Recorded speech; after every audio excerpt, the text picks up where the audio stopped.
Gloire au Seigneur, nous allons prendre la parole de Dieu dans le livre de 2 Rois. 2 Rois 4. 2 Rois au chapitre 4 au verset 1. Est-ce que ça va? Ok. Il est dit ceci. Une femme d'entre les femmes des fils de prophètes cria à Élisée en disant: ton serviteur, mon mari, est mort, et tu sais que ton serviteur craignait l'Éternel. Or, le créancier est venu pour prendre mes 2 enfants et en faire ses esclaves. Élisée lui dit: que puis-je faire pour toi? Dis-moi, qu'as-tu à la maison? Elle répondit: ta servante n'a rien du tout à la maison qu'un vase d'huile. Et il dit: va demander au dehors des vases chez tous les voisins et des vases vides, et n'en demande pas un petit nombre. Quand tu seras rentré, tu fermeras la porte sur toi et sur tes enfants, tu verseras dans tous ces vases, et tu mettras de côté ceux qui seront pleins.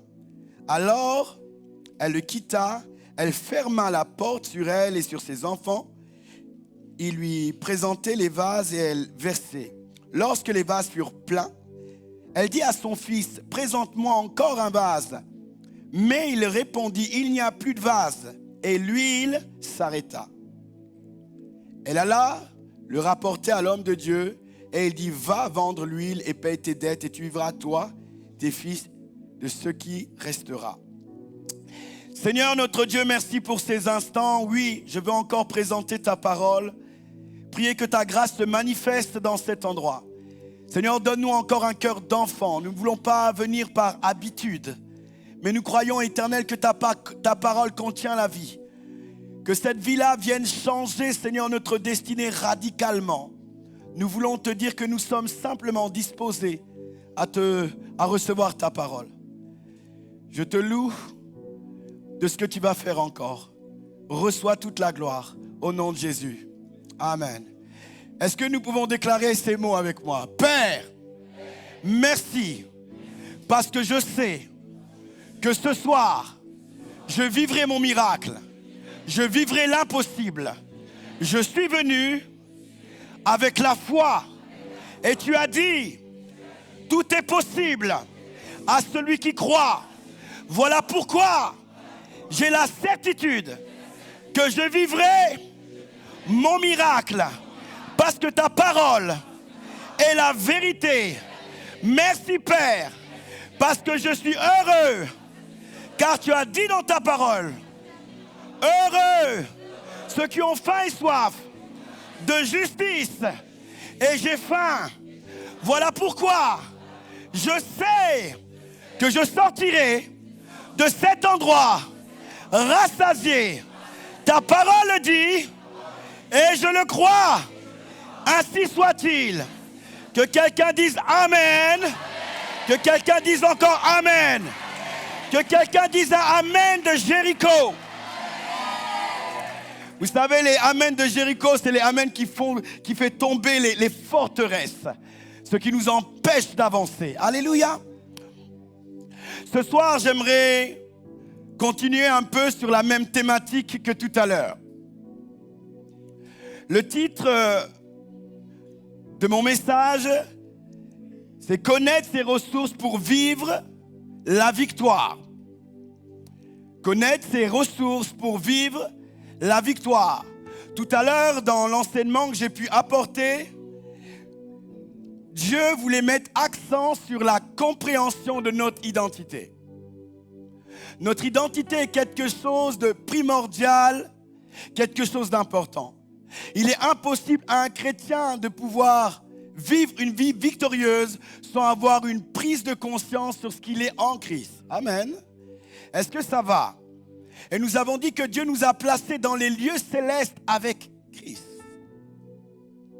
Dans le texte que nous avons pu lire dans 2 Rois 4, c'est cette femme qui va vers le prophète et elle vit une situation compliquée. Le prophète lui demande: qu'y a-t-il dans ta maison? Elle dit qu'elle n'a rien. Sans la compréhension de notre identité, on ne pourra à aucun moment expérimenter une vie victorieuse. Alléluia. Parce qu'en réalité, dans notre identité se cachent des ressources. La Bible nous parle dans le livre de Acte 19 des fils de Sheva. Je ne sais pas si vous connaissez. C'était des jeunes gens qui voulaient libérer des personnes qui étaient possédées. Alors ils s'amusaient à vouloir faire une délivrance. Ils sont arrivés vers une personne et lui disent « Oh, nous te chassons dans le nom de Jésus-Christ que prêche Paul. » Les démons disent ceci, on connaît Paul, on connaît Jésus, mais qui êtes-vous? Vous savez, ils n'ont pas pu répondre à cette question, voilà pourquoi ils se sont fait corriger. J'aimerais vous dire une chose, que les situations de vos vies vous demanderont votre identité. Lorsque je parle d'ici d'identité, c'est ce que Dieu a défini. Non seulement l'identité en Christ, mais les ressources que Dieu a placées devant vous. Ils n'ont pas pu libérer cette femme de la puissance des ténèbres parce qu'ils n'ont pas pu simplement répondre à leur identité. Dites-moi qui vous êtes. Parce que ce que vous êtes va révéler les différentes capacités que vous avez. Lorsqu'on parle du président, tout de suite, nous avons une vision des ressources qu'il a. Alléluia. Et en tant qu'enfants de Dieu, nous devons être conscients, bien-aimés, que si nous voulons avoir une vie victorieuse, nous devons en être conscients et comprendre, connaître notre identité. Et notre identité renferme des ressources. La problématique de Jean-Baptiste était celle-ci. On lui a posé un jour une question. On dit, qui tu es? Est-ce que tu es le Messie? Est-ce que tu es un prophète? Est-ce que tu es le Élie qui devait revenir? Et Jean-Baptiste dit, moi je suis la voix qui crie dans le désert. Et effectivement, c'était la voix qui crie dans le désert. Mais il n'était pas simplement la voix qui crie dans le désert. La Bible dit, quand Jésus parle de Jean-Baptiste, il dit qu'il est le Élie qui devait revenir. En d'autres termes, Jean-Baptiste a pu opérer simplement dans une dimension de son identité parce que l'autre dimension de son identité qui était l'esprit d'Élie qui devait résider en lui, il ne le connaissait pas. Est-ce que quelqu'un me suit? Lorsqu'on parle de l'esprit de Dieu, d'Élie, on parle de l'activité, du zèle d'Élie. Et il était dit que le Élie devait revenir. Et Jésus parle de Jean-Baptiste et il dit Jean-Baptiste était le Élie qui devait revenir. Mais quand on pose la question à Jean-Baptiste, est-ce qu'il est le Élie? Il ne répond pas en fait. Il ne dit pas qu'il est le Élie qui doit revenir. Et lorsque vous regardez l'histoire d'Élie et Jean-Baptiste, le rapport est ceci, c'est que Élie va égorger les prophètes de Baal, mais Jean-Baptiste, on va lui couper sa tête. Alléluia. Jean-Baptiste devait être un ministère qui devait non seulement réconcilier les hommes avec Dieu, mais il devait opérer dans la puissance. Or, il n'a jamais opéré dans la puissance parce qu'une partie de son identité était cachée. Est-ce que, Église, vous m'entendez? Et des fois, il y a des choses qui sont attachées à nos vies, mais tant qu'ils sont cachés, on ne peut pas opérer, maximiser notre influence et vivre la victoire. Mais des fois, nous sommes là, Seigneur, mais en réalité, tu ne sais pas qui tu es. Il y a des choses qui sont à l'intérieur de toi qui doivent sortir. Alléluia. Et Jean-Baptiste, son identité, l'esprit d'Élie qui est attaché à sa destinée, il est mort sans avoir pu le manifester. Il s'est attaché à la prédication. Or, en lui, il y avait la puissance d'être l'Élie. Alléluia. Amen. Tant que tu ne connais pas ton identité, tu seras limité par rapport à tes ressources. Tu dois savoir qui tu es. Quand je parle d'identité, c'est non seulement Christ, mais qui tu es au ciel. Lorsqu'Abraham a changé de nom, lorsque Sarai est devenue Sarah, c'est là qu'elle a enfanté, parce qu'au ciel, elle avait un nom. Dès qu'il y a eu transfert, il y a eu fécondité. Alléluia. Est-ce que quelqu'un m'entend? La Bible dit qu'au ciel, Dieu a écrit des choses pour nous. Des fois, il regarde notre vie et il regarde ce qu'il a écrit. Et puis, il y a comme quelque chose de pas compréhensible. Dieu dit à Abraham, voilà, tu vas changer le nom en fait de ta femme. Tu l'appelleras plus Sarai, tu l'appelleras Sarah. Parce qu'au ciel, elle était connue comme Sarah. Et dès qu'elle a enfanté ce qui était au ciel, sur terre, elle a commencé à enfanter. Parce que ses ressources lui permettaient simplement de pouvoir avoir un enfant. Est-ce que quelqu'un me suit? Et on peut avancer comme ça dans la vie simplement avec une dimension de notre identité et pas tout. Or, Dieu veut qu'on puisse manifester toute notre identité. Alléluia. Il y a une puissance dans la nomination. Est-ce qu'on peut dire qu'il y a une puissance dans la nomination? Lorsque vous regardez l'Apocalypse, il nomme des anges et derrière cette nomination, il y a une influence. Derrière chaque nomination, il y a une influence. Alléluia. Et pareil, Dieu nous a créés, nous sommes en Christ. En Christ, nous avons un héritage, mais il a aussi défini des choses que nous devons manifester qui sont renfermées simplement dans notre identité. Demande à ton frère qui tu es, à la personne qui est à côté de toi. Qui tu es? Je ne parle pas d'ici le nom, je ne parle pas d'ici du nom que tes parents t'ont donné.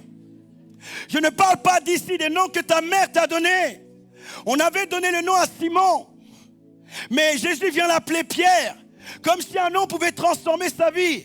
Il dit, tu t'appelles Simon, mais maintenant on va t'appeler Pierre, parce que tu es connu dans les cieux, dans le domaine de l'esprit comme Pierre. Je ne parle pas de la nomination, bien-aimé, terrestre, mais je parle de ce que le Père a défini par rapport à toi. Je ne suis pas en train de vous dire de changer de nom, mais je suis en train de vous dire qu'il est important de te connecter à ton vrai toi, en fait. Ce qui est attaché en Christ en toi. Derrière tout simplement l'expression de notre nomination, c'est simplement l'expression de Christ qui est manifestée. Alléluia. Est-ce qu'Église, quelqu'un reçoit quelque chose? Et il est très important de comprendre ces choses. Il y a une puissance dans la nomination. Et je ne pourrais à aucun moment libérer les ressources attachées à ma destinée pour vivre la victoire si je ne sais pas qui je suis. Et il y a un vrai problème dans le texte que nous avons pu lire. Le problème, il est celui-ci. Cette femme vient voir le prophète parce qu'elle avait expérimenté quelque chose de tellement compliqué. Son mari était mort. Le créancier était prêt à prendre son mari, plutôt ses enfants, et en faire des esclaves. Et elle vient voir le prophète de Dieu. Elle dit, prophète de Dieu, ton serviteur, mon mari. Elle ne dit pas, mon mari, ton serviteur, mais elle dit, ton serviteur, mon mari. Ton serviteur, mon mari, est mort. Or, ton serviteur le craignait. En réalité, elle expose son problème à Élisée pour lui dire, en fait, c'est pas normal. Je sers Dieu, mais ma situation, elle est compliquée. Mon mari te servait, je ne peux pas vivre des choses comme ça. La Bible dit, n'est-ce pas, que celui qui honore un prophète en qualité de prophète reçoit une bénédiction de prophète. Mon mari t'a servi et tu es un prophète de Dieu. On l'a vu. On t'a vu manifester la puissance. Comment se fait-il que je me retrouve dans une situation compliquée, difficile, parce que mon mari est parti? Ce n'est pas normal. Ma situation n'est pas normale. Par rapport à comment nous avons évolué, elle n'est pas normale. C'est comme si elle était en train d'accuser un peu Élisée. Elle lui dit, mais mes enfants vont devenir des esclaves. En d'autres termes, on va changer la destinée même de mes enfants parce qu'ils n'ont pas été appelés à être esclaves. Mais à cause de cette situation de dette, la destinée de mes enfants va changer. Vous savez, le problème de cette femme ne résidait pas dans le prophète ou son mari. Je vais peut-être vous choquer, mais le problème de cette femme, c'était elle-même. Ça va? Je dis, le problème de cette femme était elle-même. J'ai perdu mon père à l'âge de 14 ans. Il était journaliste. Et je vous ai donné mon témoignage. Il était journaliste, c'était quelqu'un d'influent. C'est lui qui gérait tout à la maison. Et lorsqu'il est parti, ma mère s'est retrouvée dans une situation compliquée. Difficile. Avec 7 enfants, comment les gérer, comment les éduquer, comment les nourrir? Plus de ressources, plus personne derrière. Le papa faisait tout. Et à cause de cette situation, elle a dû puiser au-dedans d'elle. Et progressivement, elle a commencé à manifester des capacités, des grâces qui étaient jusque-là enfouies. Ce qui est triste, c'est pourquoi il faut attendre des choses difficiles pour libérer notre potentiel et notre identité. Pourquoi lorsque les choses sont compliquées, c'est alors qu'on va chercher au fond? Tant qu'il y a encore des solutions, bizarrement, on ne va pas chercher les grâces qui sont à l'intérieur de nous. Il faut se retrouver pied au mur pour commencer à libérer tout le potentiel qui est à l'intérieur de nous et découvrir notre identité. Mais je prie que ça ne soit pas le cas. Tu n'attendras pas une situation difficile pour découvrir qui tu es. J'aime l'histoire de ce jeune homme, Mamadou Sakho. Il raconte ceci que c'est pareil, son père dirigeait la maison, ils étaient sans domicile fixe. Mais lorsque son père est mort, il s'est dit en fait, j'ai plus le choix. Je suis obligé de réussir. Il regarde sa famille et les joueurs disent ceci, que sa manière de s'entraîner était plus pareille. Il avait une autre identité. Pourquoi? Il n'y avait plus d'appui, il y avait plus de ressources. Tant qu'il y a un plan B encore dans ta vie, tu ne vas pas découvrir tout ce qu'il y a à l'intérieur. J'ai dit tant qu'il y a un plan B encore, tant que tu peux t'appuyer encore quelque part, tu ne pourras jamais libérer ce qui est au fond de toi. Voilà pourquoi des fois Dieu nous amène dans un désert. Il n'y a plus personne et on est obligé de compter sur lui. Et en comptant sur lui, on commence à découvrir des ressources inconnues jusque maintenant. Je suis en train de parler de ta vie. Alléluia. Alors que nous sommes en train de parler, tu es en train de voir ta vie. Et tu es en train de comprendre que, en fait, tu es sans ressources, mais parce que Dieu veut t'amener quelque part. Dieu veut ressortir de toi ce que tu ne connais pas encore à l'intérieur de toi. Alors il a besoin de t'amener dans un désert, un moment très compliqué pour que ton identité, le vrai toi, soit manifesté. Est-ce que quelqu'un me suit? Et jusque-là, cette femme-là, elle criait, elle dit, mais pourquoi ma situation est comme ça? Je peux vous dire, nous les hommes, nous gérons tout à l'intérieur. On n'est pas en train de discuter. Les femmes doivent toujours, elles sont dans les détails. Dieu nous a créés différemment. Alléluia. Alléluia. Quand vous avez une discussion, quand j'ai même une discussion avec ma femme, quand elle dit, mais t'étais où? J'ai dit, ouais, j'étais à l'église, je reviens. Elle veut savoir, est-ce que j'ai pris la voiture? Est-ce qu'il y a eu un feu? Est-ce que j'étais à droite, à gauche? Ça est rentré dans les détails. Alléluia. Alléluia. Les femmes, on n'est pas dans les détails. On gère tout de l'intérieur. Et même lorsqu'on nous parle et qu'on ne répond pas, ça ne veut pas dire qu'on n'est pas conscient du problème, mais on gère tout à l'intérieur. Voilà pourquoi beaucoup d'hommes meurent avant les femmes. Ils meurent de crise cardiaque parce qu'ils gèrent tout à l'intérieur. Ils gèrent tout à l'intérieur. Regardez les statistiques. Ils gèrent tout à l'intérieur. Parce qu'à un moment donné, un homme dit, mais si j'ai un problème compliqué et j'arrive voir ma femme et je lui dis non, c'est là, la situation est compliquée, je commence à pleurer et je lui présente ça, peut-être qu'elle va m'appeler omelette. Alléluia. Je vais passer de la dimension d'homme à omelette. Donc je préfère en fait rester caché dans les coulisses et gérer mon problème parce que je n'ai pas envie qu'on voit ce côté de faiblesse en moi. Je le gère à l'intérieur de moi. Parce que j'ai peur si je présente mon cœur, comment tu vas me regarder après? Est-ce que tu vas toujours bien me regarder? Ou lorsque je vais avoir soif, de donner une orientation, tu vas commencer à dire, mais c'est pas toi qui pleurais la dernière fois. Est-ce que quelqu'un me suit? C'est difficile pour nous. Amen. Alléluia. C'est difficile parce que c'est une réalité. Et le pire encore, c'est que le monde, à chaque fois, a présenté l'homme comme Superman, Batman. Bon, là, maintenant, il y a Wonder Woman. Mais pendant longtemps, c'était Superman, Batman. Donc, on est en train d'éduquer la mentalité de l'homme à comprendre, en fait, que c'est un surhomme. Il n'a pas le droit d'être faible, il n'a pas le droit de pleurer. Donc, il doit gérer son problème dans le secret. Et peut-être que c'était le problème de ce prophète. Il avait peut-être une dette, mais ne sachant pas comment résoudre la chose, il traite ça à l'intérieur. Il traite ça à l'intérieur. Il ne le présente pas. Il ne peut pas aller voir un ami pour lui dire ça, parce que l'ami va dire, ah, pourquoi tu pleures toi aussi? Sois un homme. Les hommes, on est tellement délicats. Toi aussi. Oh, un homme, lève-toi. Est-ce que quelqu'un m'entend? Est-ce que quelqu'un reçoit quelque chose? Donc on est là, on essaye de tout gérer à l'intérieur. Elle se retrouve, cette femme, on est à une compréhension que là, il y a des dettes. Le prophète est mort, mais il y a des dettes. Comment ça se fait qu'il y a des dettes et pourquoi il est mort? Il a peut-être géré tout seul ses dettes.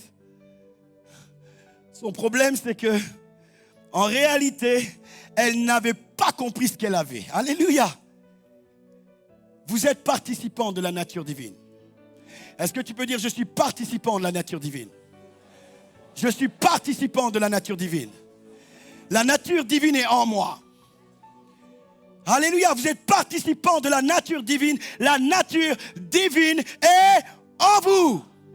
La Bible dit que Dieu a semé sa semence incorruptible à l'intérieur de nous. Une semence donne un arbre ou des fruits. Est-ce que quelqu'un m'entend? Si vous avez la semence de Dieu, vous allez reproduire ce qui est divin. Cette semence en vous, si tu t'es connecté au Seigneur, tu ne peux pas avoir rien. Et c'est sûr qu'il y a des choses surnaturelles à l'intérieur de toi parce que c'est Dieu qui est à l'intérieur de toi. Le Saint-Esprit ne vient pas simplement avec un bras, il vient avec tout son corps. Toute sa vie, toute sa personnalité, ses dons, ses grâces. Et ces dons, ces grâces se manifestent en fonction de la vocation. Mais il vient avec toute sa personne en moi. Si j'ai la nature divine, je ne suis pas rien. Le problème, c'est que des fois, pendant des années, on nous a tellement inculqué qu'on était nuls. On nous a tellement inculqué qu'on était incapables. On pense encore qu'on est incapable. Or, on est devenu une nouvelle espèce, régénérée par la puissance de Dieu. Le surnaturel est en nous. Est-ce que quelqu'un m'entend? S'il y a un problème sur cette terre, bien-aimée, c'est les chrétiens. Ils ont la capacité de changer les événements à cause du divin en eux et par le pouvoir de la parole. Comme nous l'avons dit, nous activons le monde angélique et Dieu change des situations. Mais ne dis jamais qu'il n'y a rien. Je veux que quelqu'un sorte de cette mentalité qui consiste « je n'ai rien ». Non, tu penses qu'avoir Jésus-Christ dans ta vie, c'est juste pour parler en langue? Tu penses que tu as Jésus-Christ dans ta vie, c'est juste pour t'asseoir et subir les difficultés, avoir peur des Goliaths? Non, c'est Dieu à l'intérieur de toi. C'est Dieu à l'intérieur de toi. La raison pour laquelle les anges nous servent, c'est parce qu'ils voient la lumière de Dieu en nous. La raison pour laquelle les démons s'enfuient, c'est qu'ils voient Christ en nous. Est-ce que quelqu'un m'entend? C'est cette réalité. Et nous devons rentrer dans cette réalité. Dis à ton voisin, rentre dans cette réalité. Il n'est pas trop tard, rentre dans cette réalité, rentre dans cette réalité. Oh, dis à ton voisin de derrière, rentre dans cette réalité. Rentre dans cette réalité. Tu es participant de la nature divine. Tu es participant de la nature divine. Jésus dit ceci. Tel il est, tel nous. Tel il est, tel nous. Pourquoi veux-tu marcher comme quelqu'un de naturel? Tu es un lion, tu n'es pas un chat. Tu miaules, or tu es un lion. Un lion impose son territoire, il sait ce qu'il est. Et c'est comme si tu ne sais pas, tu ne connais pas ta nature et ton identité. J'ai vu une image et c'est dommage. Je ne suis pas comme le pasteur Serre, sinon j'aurais montré. C'est un chat qui regarde la glace et il voit un lion. Quand tu te regardes, qu'est-ce que tu vois? Tu dois voir Christ. Est-ce que quelqu'un me suit? Tu dois voir Christ. Ne dis pas que tu n'as rien, ne dis pas que tu n'as pas de capacité, ne dis pas que tu n'as pas de ressources, ne dis pas que tu n'as pas d'identité, ne dis pas que tu ne peux pas. Cette femme était en train de vivre quelque chose de tellement douloureux, quelque chose de tellement compliqué. Elle était en train de vivre l'échec. L'échec était associé à sa vie. La peur était là, son mari meurt, on prend ses enfants en otage. Elle va crier vers Élisée. Elle pensait qu'elle n'avait rien. Élisée lui dit, qu'y a-t-il dans ta maison? Elle dit, il n'y a qu'un vase. Alléluia. Est-ce que quelqu'un me suit? Est-ce que quelqu'un me suit? En réalité, cette femme n'avait pas qu'un vase. Lorsque vous regardez, vous allez identifier plusieurs particularités. Et c'est là que je veux nous emmener ce soir. Je veux que Dieu ouvre nos yeux et nous commençons à identifier les ressources que Dieu nous a données pour influencer et vivre la victoire. Lorsque vous la regardez, l'une des premières qualités qu'elle avait, elle était audacieuse. Parce que malgré la situation, elle va sortir de son confort et aller voir le prophète. Alléluia! Ce n'était pas facile. Lorsque vous avez mal, vous êtes pris au piège, vous allez voir quand même cet homme de Dieu et vous lui parlez. Ça révèle quelqu'un de courageux et d'audacieux. Ça ne vous rappelle rien? Les pompiers sont audacieux. Ils sont forts. Alléluia! Ça veut dire au-dedans d'elle, s'il y avait un métier, on pouvait la mettre là-bas. Alléluia! Est-ce que quelqu'un m'entend? Quelqu'un capable d'affronter ses peurs, aller voir le prophète et lui parler. C'est un caractère, une personne forte. Mais ce caractère-là était caché. Tant que le mari était là, elle ne pouvait pas exploiter ça. Or, elle a réussi à sortir de son confort et aller voir le prophète et commencer à lui présenter sa situation avec audace. Alléluia! Est-ce que quelqu'un est avec moi? La deuxième chose que nous pouvons voir sur cette femme, c'est qu'elle va parler, elle va dire, ton serviteur, mon mari. Je suis en train de vous présenter les différentes particularités qu'elle avait. Lorsqu'elle dit, ton serviteur, mon mari, nous voyons quelqu'un qui est forte en communication. Dis à ton voisin, communication. Elle n'avait pas simplement un vase. Alléluia. Elle n'avait pas simplement un vase. Elle avait la capacité de pouvoir communiquer. Elle avait une bonne communication. Elle a apporté les choses qui ont conduit au prophète à l'écouter. Ton serviteur, mon mari. Alléluia. Des fois, il y a des choses que toi, tu as dans ta vie, tu négliges. Oh, je n'ai qu'un vase, je ne sais que parler, je ne sais qu'écouter les gens, je ne sais que tresser. Il y a des choses que tu minimises, alors que derrière ces choses-là, il y a une véritable grâce. Parce que tout ce que Dieu nous a donné est parfait. Mais parce que tu ne valorises pas ce que Dieu t'a donné, en valorisant ça, tu marcheras dans la victoire. Elle avait la capacité de communiquer. Ça veut dire qu'elle pouvait être journaliste. Elle pouvait prendre la place de Claire Chazal. Est-ce que quelqu'un me suit? Dis à ton voisin, ce sont des ressources. Alléluia, ce sont des ressources. Elle avait la capacité de communiquer, la capacité de donner des informations. Toi, tu es là, tu penses que tu n'as rien. La situation de ta vie, elle est contrôlée. C'est comme si tu es en train de vivre l'échec parce que tu n'as pas encore compris les ressources que tu as, ce que tu fais, lorsque tu écoutes les gens, lorsque tu accompagnes les gens, lorsque tu sais te taire. C'est une capacité, c'est une force. Parce que des fois, il y a des gens, vous êtes à côté d'eux et veulent simplement parler. Or, il y a des gens dans le monde qui ont besoin simplement d'être écoutés. Alléluia. Ça, des fois, quand on fait un suivi, il ne faut pas verset biblique, verset biblique, verset biblique. Il y a des gens qui ont simplement besoin. Alléluia. Et je peux vous dire que vous pouvez avoir des ressources si vous avez la capacité en fait d'écouter. Il y a des gens qui savent simplement encourager. Dès qu'ils sont à l'église, ils encouragent. Toi, en fait, ton encouragement, tu n'as pas encore compris en fait que c'était une ressource que Dieu a déposée à l'intérieur de toi. Tu négliges ça. Alléluia. Or, quand on voit comment le monde est dans le chaos, on a besoin des gens capables d'encourager, capables de dire « Oh, ça va aller !» Il y a des gens qui ont toujours le sourire, vous le voyez, vous êtes joyeux, vous êtes contents. C'est en eux, ça fait partie des particularités que Dieu leur a données. Je n'ai rien qu'un vase. Tu n'as rien qu'un vase. Elle avait la communication. Elle pouvait être même maître des cérémonies. Alléluia. MC, alléluia. Maître des cérémonies, commençait à faire de l'animation. Amen, elle avait ça en elle. Mais lorsqu'elle va voir le prophète, elle lui dit, je n'ai rien qu'un vase. J'aimerais te dire que tu n'as pas qu'un vase. Tu as la capacité de communiquer. Au travers de cette communication, tu peux vivre la victoire.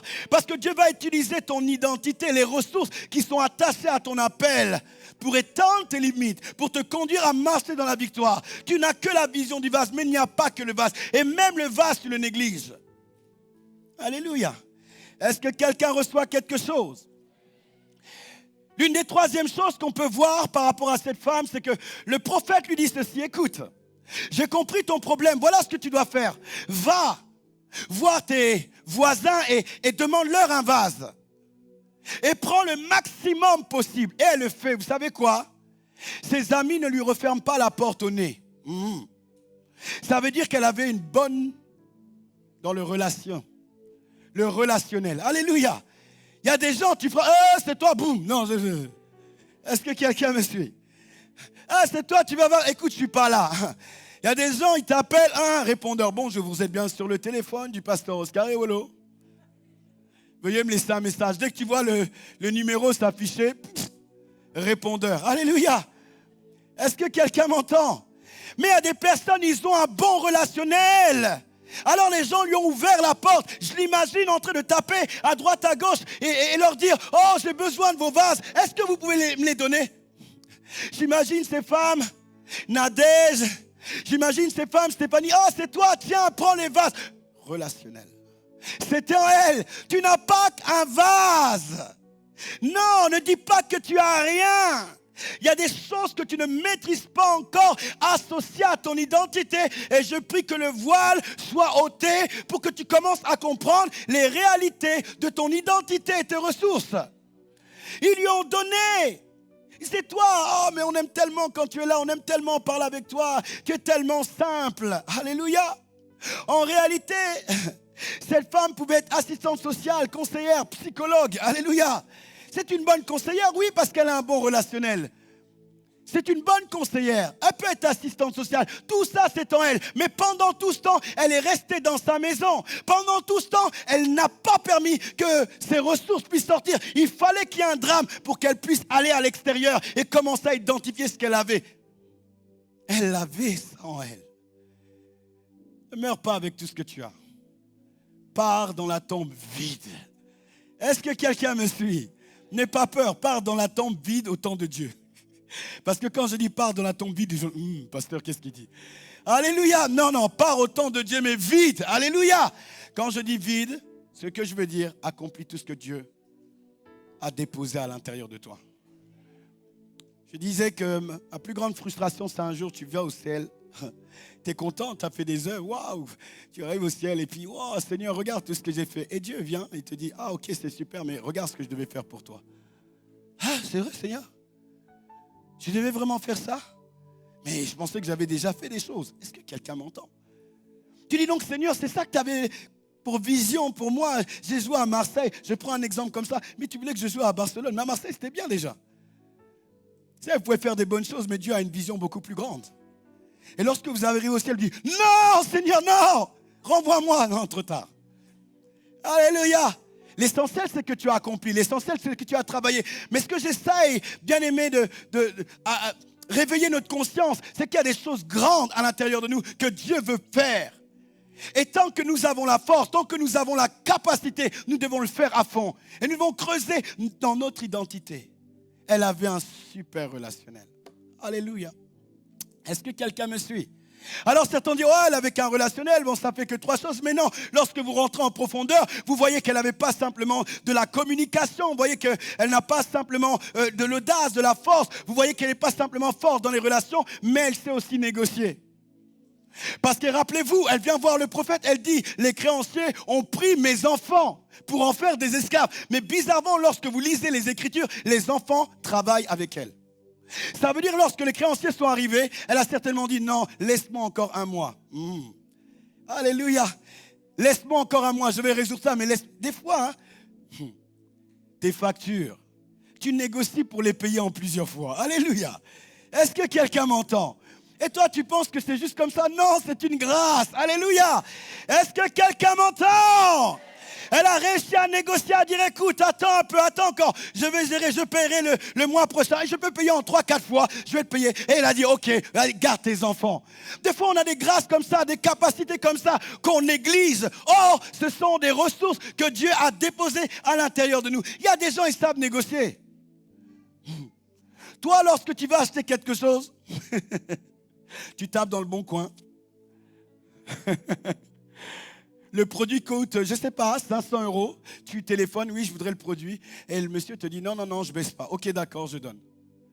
Mais il y a des gens, ils vont appeler la même chose. Je veux le produit 500. Non, baisse. Et les personnes vont baisser. Est-ce que quelqu'un m'entend? Au lieu de payer 500, lui va l'avoir à 250. Est-ce qu'on peut acclamer pour Jésus?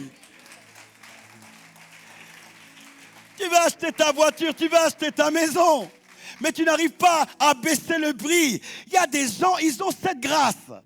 Ils peuvent vendre n'importe quoi, ils peuvent négocier n'importe quoi. C'est une grâce, c'est des choses que Dieu a déposées au-dedans d'eux. On a besoin des gens comme ça dans l'église, capables de négocier à notre part et nous faire gagner dans plusieurs domaines.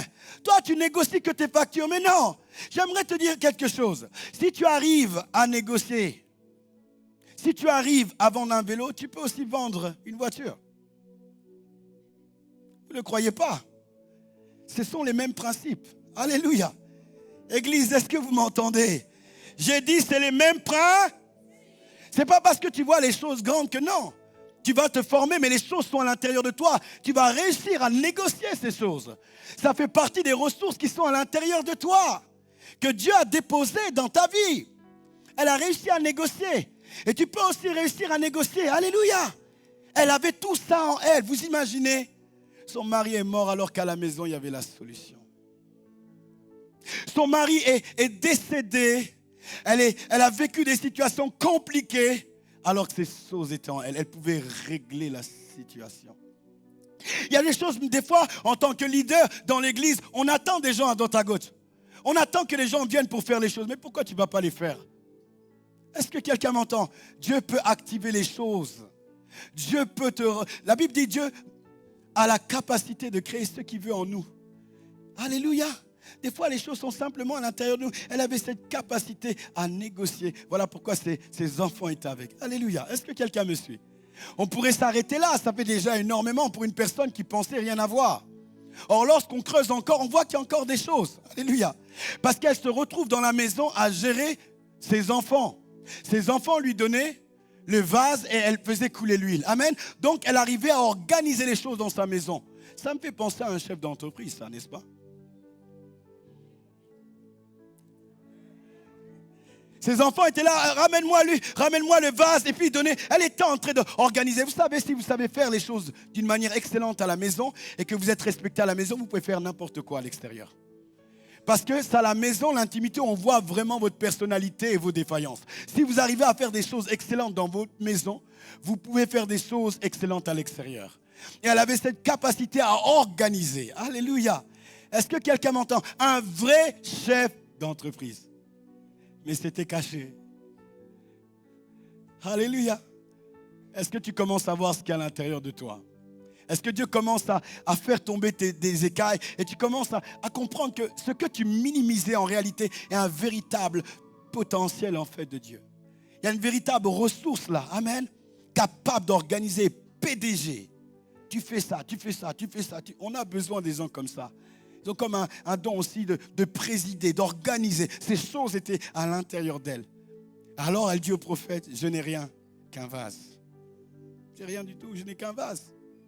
Alors qu'il n'y avait pas qu'un vase, il y avait tout ce potentiel en elle qui était simplement caché. Alléluia. La seconde chose qu'elle fait, non seulement elle remplit ce vase d'huile, mais Élisée lui dit, une fois que tu as rempli, va et vends. Elle devient commerciale. Elle devient commerciale. Elle tape, elle va vendre. Il dit, tu vends et puis avec le reste, tu vivras. Elle n'avait jamais conçu qu'en elle, il y avait tout ce potentiel-là. Elle était commerciale. Elle a réussi à vendre. En fait, tous ces vases, toutes ces choses étaient à l'intérieur. Qu'est-ce qu'il y a à l'intérieur de toi que tu ne connais pas encore, mais que Dieu veut te permettre d'activer ce soir? Elle était commerciale. Prophète, mon mari est mort, le créancier veut prendre mes enfants. Il dit, qu'est-ce qu'il y a dans ta maison? Je n'ai qu'un vase, je n'ai qu'un vase, je n'ai qu'un vase. Je ne sais que parler, je ne sais qu'écouter, je ne sais que tresser, je ne sais que courir. Je ne sais. Il n'y a rien, il n'y a rien, il n'y a rien. Or, en réalité, le potentiel était là. Oh Jésus. Et ce qui est très intéressant, c'est qu'elle dit non seulement tu vas aller chez les voisins, mais tu prends tous leurs vases. Ça veut dire qu'elle était dans un environnement où il y avait des vases qui étaient inutiles. Vous voyez comment les gens peuvent mourir avec des vases. Ces vases qui ont répondu à son problème étaient dans plusieurs maisons. Comment plusieurs personnes évoluent dans la vie avec plusieurs glaces, plusieurs potentiels. Les vases étaient dans toutes les maisons, mais inutiles. Combien de gens meurent, combien de gens n'atteignent pas leur destinée avec ces vases à l'intérieur de leur maison. Alléluia. Est-ce que quelqu'un m'entend? Elle va prendre ce que les gens négligeaient et elle va le restaurer. Alléluia. Est-ce que quelqu'un m'entend? Elle prend ce que les autres négligent, elle le restaure et elle en fait quelque chose d'exceptionnel. Est-ce que quelqu'un me suit? La réalité est là. Donc là, nous sommes en face d'une femme qui était là, qui ne savait pas ce qu'elle avait lorsqu'on rentre en profondeur. On voit toutes ces choses à l'intérieur d'elle. Toutes ces grâces étaient à l'intérieur d'elle. Et lorsqu'elle va voir le prophète, elle lui dit, je n'ai rien, mais elle avait un enfant. Est-ce que tu peux dire qu'elle avait un enfant? Amen. Vous ne savez pas comment votre enfant peut restaurer votre vie. Lorsque Samuel est né, Anne ne savait pas que Samuel devait être un prophète de qualité. Il y a des enfants qui viennent restaurer toute une famille. Alléluia! Il Il y a des enfants, d'ailleurs la Bible dit qu'un enfant est un don de Dieu, est une grâce de Dieu.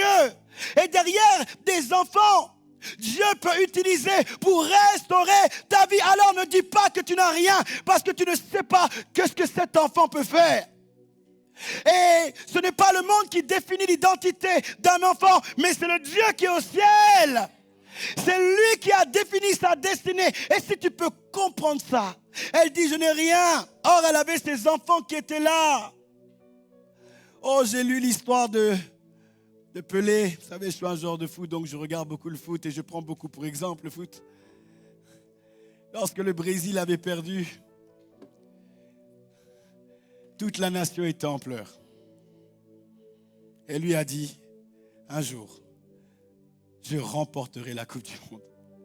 Son père avait arrêté le football, il avait eu des situations compliquées, mais il va restaurer. Je prie que ça soit ton cas. Je prie que ça soit ton cas. Qu'au travers tes enfants, ton environnement, Dieu puisse te distinguer. Un enfant n'est pas rien. Un enfant est une grâce et une faveur du ciel. Cette femme n'avait pas rien. Elle n'était pas inutile. Toutes ces choses étaient enfuies en elle. J'aimerais éveiller notre conscience pour nous dire non, il y a tellement de choses que Dieu nous a données, mais souvent nous sommes focalisés sur les choses futiles. Je vous prends l'exemple d'une femme dans la Bible. Son nom, c'était Pénina. Pénina veut dire joyeux. Pénina veut dire bijou. Donc, lorsqu'elle est née, on a défini son identité parce que derrière un nom se cache une destinée prophétique. Donc, quand elle vient au monde, on l'appelle bijou, on l'appelle Pénina. Mais lorsqu'elle avance dans la vie, son seul travail, c'est de mal parler d'Anne. Elle parle mal d'Anne, elle parle mal d'Anne, elle parle mal d'Anne. Elle ne sait pas que Anne, son seul désir, c'est avoir des enfants comme elle. Église, est-ce que quelqu'un me suit? En fait, elle est en train de convoiter ce que Anne voulait, alors qu'elle avait ces choses. Anne se battait dans la prière pour avoir des enfants. Pénina avait des enfants, mais elle ne considérait pas. Combien de choses, des fois, nous voulons aspirer aux autres alors que ces choses sont à l'intérieur de nous. Combien d'aspirations, de désirs, nous voulons être comme les autres. En réalité, nous avons ces choses-là. Et la différence entre Pénina et même Anne, c'était la présence de Dieu. Pénina ne montait jamais dans la présence de Dieu. Anne est montée dans la présence de Dieu. Et lorsqu'elle est montée dans la présence de Dieu, elle a enfanté Samuel. Alléluia. Je prie que tu rentres dans la présence de Dieu, que Dieu illumine les yeux de ton cœur et tu commences à enfanter des Samuel. Les Samuel sont simplement l'image des choses qui sont attachées à ta vie, qu'ils deviennent visibles. La clé de cette femme, fille de prophète, c'est qu'elle est rentrée dans la présence de Dieu en se connectant au prophète et le prophète a pu lui donner les orientations et les choses qui étaient en elle se sont manifestées. Est-ce que quelqu'un m'entend? Dis à ton voisin, tu dois chercher Dieu dans sa présence. Tu dois chercher Dieu dans ta présence. Tu dois chercher la présence de Dieu. Tu dois prier que Dieu illumine les yeux de ton cœur et commencer à scanner, examiner les choses qui sont attachées à ta vie, qui sont attachées à ta destinée. Alors tu verras les grâces, tu verras le potentiel, la force que Dieu a déposée à l'intérieur de toi. Ne meurs pas avec toutes ces choses-là. Lorsque j'ai arrêté le football, le football je ne l'ai pas laissé parce que opérer dans le cadre du sport fait partie de mon ministère. J'ai une plateforme qui s'appelle Sportif de Distinction et sur cette plateforme-là, j'enseigne les sportifs de haut niveau. Mais je prépare aussi les jeunes et ont soif d'influencer dans ce domaine. Je ne suis pas simplement pasteur. Je peux aussi travailler dans les affaires. Toutes ces choses sont attachées à mon identité. Mais des fois, on fait une chose, on pense qu'on a qu'un vase, mais il y a plusieurs choses attachées à notre identité. Mais on a le focus que sur un domaine. Or, il y a plusieurs choses que tu dois faire. Est-ce que quelqu'un m'entend ? Et pendant que tu peux le faire, il faut le faire parce que peut-être qu'à un moment tu ne pourras pas le faire. La vie, dans la vie il y a plusieurs saisons et il y a des saisons où on peut faire les choses et il ne faut pas louper ces saisons. Il faut sortir toutes les choses qui sont à l'intérieur de nous et commencer à croire à la grâce de Dieu. Certains des fois rentrent pleinement dans un ministère, ils pensent qu'il n'y a que la parole. Qui t'a dit qu'il n'y a que la parole? Alléluia. Il y a des choses que tu peux sortir. Il y a des ressources que Dieu a déposées en toi pour influencer ton environnement. Est-ce que quelqu'un me suit? Et l'une des clés pour découvrir nos ressources, c'est de chercher Dieu dans sa présence et d'identifier toutes ces grâces qui sont attachées à nos vies. La deuxième chose, c'est d'être en contact avec des aînés parce que les aînés ont le discernement des fois d'identifier le potentiel qui est attaché à notre vie. Est-ce que quelqu'un me suit? Il y a certains aînés, Dieu a donné la grâce et ils peuvent identifier ce qu'il y a à l'intérieur de vous pour que vous puissiez rentrer dans votre destinée et que vous puissiez exceller. La présence de Dieu révèle ce qu'il y a à l'intérieur de toi. L'apport des aînés peut révéler ce qu'il y a à l'intérieur de toi. Et des fois, il y a des événements, des circonstances qui produisent un fardeau à l'intérieur de vous. Et ces fardeaux révèlent les ressources qu'il y a à l'intérieur. Un homme un jour est parti dans un pays en Afrique et il a vu des enfants de rue. Et cette image-là l'a tellement travaillé. Lorsqu'il est rentré chez lui, il a compris en fait que l'une des choses qui était attachée à sa destinée, c'est de s'occuper de ses enfants. Des fois, il y a des événements, il y a des circonstances que nous vivons, nous ne comprenons pas qu'il y a des ressources en nous par rapport à ça. La Bible dit que Dieu a placé des chemins tout tracés dans nos cœurs. Il y a des choses qu'on peut ressentir qui révèlent les ressources qui sont à l'intérieur de nous. Lorsque tu as un fardeau, tu ne peux pas dormir si tu ne pries pas. Tu ne pries pas pour un orphelin. Lorsque tu vois des femmes battues au-dedans de toi, il y a comme quelque chose qui monte. C'est un fardeau. Des fois, tu le ressens, tu dis, c'est normal, je le ferai dans 10 ans, 2 ans. Tu n'as pas le temps, en fait. Alléluia. Est-ce que quelqu'un m'entend? J'ai une plateforme pour former les serviteurs de Dieu. Et je dis souvent aux gens, n'attendez pas à servir Dieu dans 10 ans, 20 ans. Alléluia. Il est important de définir un temps. Parce que si tu dis simplement, je servirai le Seigneur, tu peux attendre 10, 20 ans. Mais quelqu'un qui se donne un temps, même si on sait que c'est Dieu qui donne l'appel, mais qui dit, mais dans 2 ans, il faut que je sois là. Il ne va pas travailler de la même manière. Il ne va pas prier de la même manière. Il ne va pas gérer les événements, les situations de la même manière. Tant que tu ne donnes pas un temps, tu vas évoluer comme tu veux en fait. Mais si tu dis, Dieu peut m'utiliser dans 2 ans, je t'assure, ta manière de gérer les situations va être différente.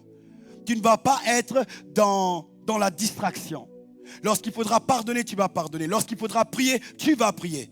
Parce qu'il y a un temps qui est défini. Et des fois, on veut servir Dieu, on dit, Dieu fera, Dieu fera, Dieu fera. Dieu ne veut pas faire dans 10 ans, Dieu veut faire maintenant.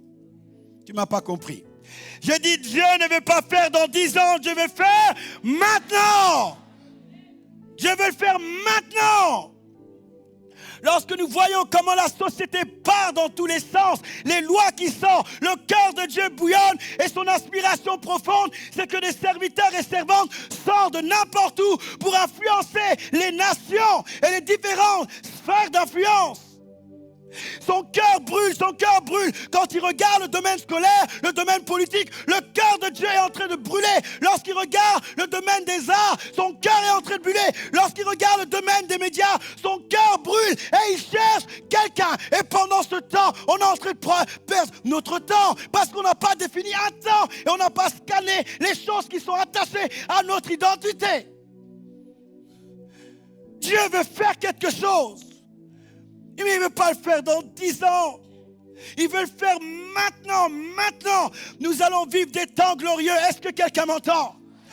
Nous allons vivre des temps glorieux. La Bible dit oui, le péché est en train de croître, augmenter. Mais là où le péché abonde, la grâce abonde aussi. Et je peux vous assurer que Dieu va équiper des gens d'une manière surnaturelle.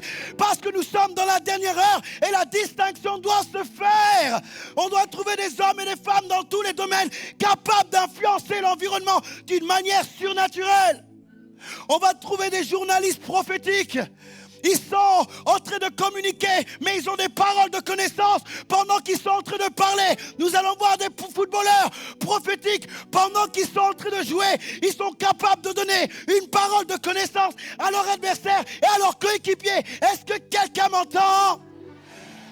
Nous allons voir ça. Nous allons voir des professeurs remplis du Saint-Esprit. Alors qu'ils sont en train d'enseigner, ils ont des révélations pour leurs étudiants, capables de leur donner les informations pour que les étudiants sortent de leur situation. Nous allons voir ces choses se produire. La Bible dit oui, nous sommes dans les temps de la fin. Il dit, je répandrai mon esprit sur toute chair. Alléluia. Il répandra son esprit. Il répandra son esprit. Il répandra son esprit. Il répandra son esprit. Il répandra son esprit sur toute chair. Dieu se plaît à utiliser l'homme. Depuis le temps d'Ésaïe, trouverai-je quelqu'un? Il y a la voix de Dieu qui crie. Y a-t-il quelqu'un? C'est la soif de Dieu, c'est la soif de Dieu, c'est la soif de Dieu. Oh, j'ai connu des personnes, lorsque je me suis converti, ils avaient 93 ans, ils étaient dans une maison de retraite, ils étaient persécutés, ils étaient deux, mais ils annonçaient l'évangile dans la maison de retraite, influencés par la présence du Saint-Esprit. Ils parlaient là-bas, ils parlaient dans cette maison de retraite, ils annonçaient l'évangile. Ils annonçaient l'évangile. Ils disaient, oh, on est persécuté, mais on continue à annoncer l'évangile. Il y a de la place pour toute chair. Quel que soit ton âge, quelle que soit ta nationalité, qui tu es, quel que soit ton passé, nous sommes dans des temps où Dieu veut Dieu veut influencer quelqu'un. Il veut influencer quelqu'un. Il va influencer quelqu'un qui travaille au McDo, qui travaille commercial, mais il est loin, alors qu'il est en train de vendre sa maison. Hey, vous savez, vous avez une situation comme ça, Dieu peut changer. Il est en train de vendre ses meubles, mais il a la capacité de sentir, ou même une maison, il a la capacité de sentir l'atmosphère d'une maison et prier avec les personnes. Dire, oh, je veux bien vendre votre maison, mais venez, on prie. Je sens comme une oppression chez vous. Je sens comme quelque chose de compliqué. Ils sont capables de sentir et changer l'atmosphère d'une manière surnaturelle. Dieu est un Dieu puissant. Dieu est un Dieu puissant. Dieu est un Dieu puissant. Nous sommes dans ces temps où nous devons découvrir notre identité, nos ressources et être prophétiques. Quand je dis prophétique, c'est simplement exprimer le ciel sur la terre. Mais avoir le cœur de Dieu. Le cœur de Dieu. Boulot, métro, dodo, on n'est pas appelé à ça. Boulot, église, on n'est pas appelé à ça. Nous avons tous un couloir. Et nous devons servir Dieu dans l'excellence, dans notre couloir. Tu n'es pas appelé simplement à t'asseoir à l'église, écouter des messages après messages, enseignement après enseignement, et laisser simplement les autres prier, et laisser les gens opérer dans le prophétique. Et toi? Et toi? L'Esprit de Dieu à l'intérieur de toi, bouge-toi, lève-toi, laisse le Saint-Esprit passer au travers de toi et change les vies. Change les vies. Change les vies. Ne regarde pas à ta condition. Regarde à ta position. Et place-toi de sorte à ce que tout sort au-dedans de toi. Oh, Dieu prend plaisir. Il cherche simplement. Il cherche un homme. Il cherche des jeunes différents. Des jeunes ouins, des jeunes influencés par Dieu. Dirigés par Dieu. Des jeunes qui ont décidé de se consacrer, de payer le prix pour Dieu. Pour sa gloire. Nous sommes dans des temps où Dieu veut tous nous utiliser. Il n'y a pas une personne dans cette salle que Dieu ne veut pas utiliser. Laissez-moi vous dire, si vous êtes venu ici, vous êtes condamné à faire quelque chose pour Dieu. Je dis, si vous êtes venu ici, vous êtes condamné à faire quelque chose pour Dieu. Et Dieu veut susciter un réveil dans votre cœur. Il veut susciter une soif dans votre cœur. Il veut vous dire, arrête de regarder à la condition. Regarde à ce que je t'ai déposé. Et lorsque vous faites ça, Dieu s'occupe de vous. Il dit, cherchez premièrement le royaume de Dieu et sa justice. Lorsque nous recherchons ces choses-là, bien-aimés, Dieu prend soin de nous. Alléluia. Alléluia.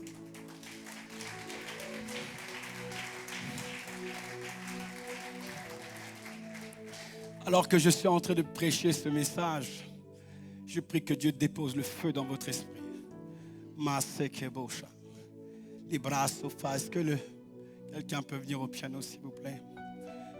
Seigneur, ce soir, tu vas crier à Dieu. Ce soir, tu vas laisser le Saint-Esprit t'affecter.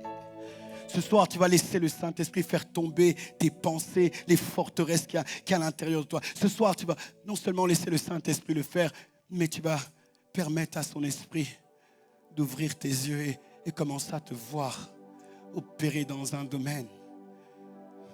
Dieu veut influencer les différents environnements. Dieu veut influencer ses serviteurs. Il veut influencer les personnes venant à l'église. Il a ce désir, il a cette soif, il est passionné. Il est sur son trône. Il est sur son trône. Commence à te mettre dans une position que tu veux. la présence de Dieu. Est-ce que Mas Karabosha. Ebro Shekema.